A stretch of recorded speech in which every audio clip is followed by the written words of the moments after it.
silang arestuhin. Bakit kamo na dapat silang arestuhin? I think nabanggit ito ni Agent Morales. Ito, kung ito'y updated ang batas. RA 9165, Comprehensive DDD. You know what I mean? Comprehensive Pulboronic Act. 9165. Okay, of 2002. Ang pagpupulboronicoting ay pwede siyang makulong hanggang sa kamatayan. Correct. Dahil siya unang-una, mga kababayan, basahin natin ito. Ito ay unlawful acts and ano yung mga penalties. Ang importer, which is kasabwat din nila, di ba? Yung importer na pinalusot nila, nakakalala nila, tapos later on na-absuelto.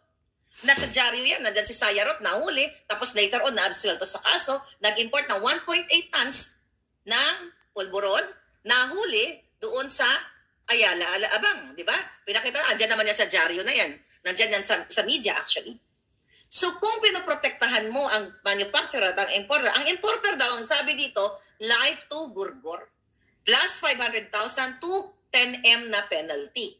Doon pa lang, kabog na sa banga kung ginagawa ng PDEA ang kanilang trabaho, kung ginagawa ng NBI ang kanilang trabaho, correct. Dahil instead na makulong, ay naabsuelto sa kaso. Yeah.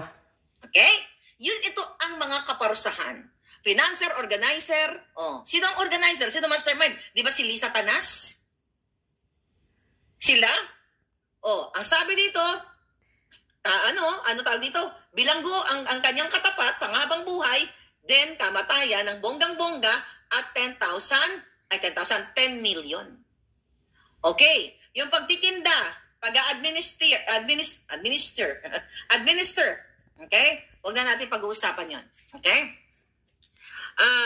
Ito lang yung mga ito lang yung Okay? Ito lang yung parusa, mga palangga. Ito dangerous pulboronic ito. Ang sabi dito sa batas, mga kababayan, protector. Ang protector, ang cuddler, okay? Pasok lahat si mga junior dito eh.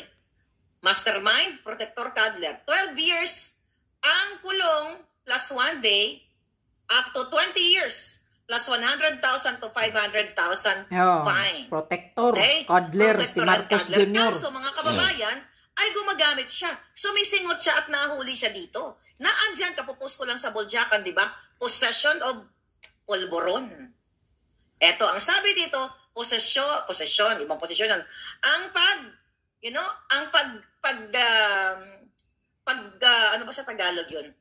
Yung mahulihan ka, okay? Na nagmamay-ari ka o may karay-karay ka na pulboronic, di ba? Mga kababayan, eto, life imprisonment hanggang sa gurgur. Nabanggit na nga to. 500,000 to 10 million ang parusa.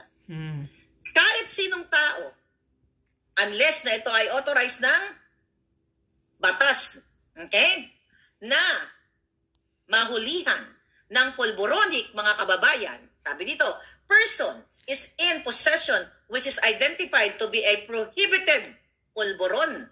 You know, pulburon delicacies. Yan na lang sabihin natin. Di ba? Ay, eto. Punta tayo dun sa favorite niya na Coke is it. Okay? 10 gramo. So, mga ano yan? Ang isang kutsara kasi is yung isang kutsarita is 5 grams. So, isang kutsara. So, pag nahulihan ka ng isang kutsara na pulburon na delicacies, mga palangga, ay makukulong ka ng panghabang buhay hanggang sa magtegi ka na doon sa kulungan. Marami pa, ayan alam mo, meron pa dito, pwede kang i-rehab, Basta, mga kababayan, mga palangga, dapat talaga inaaresto na si Marcos Jr.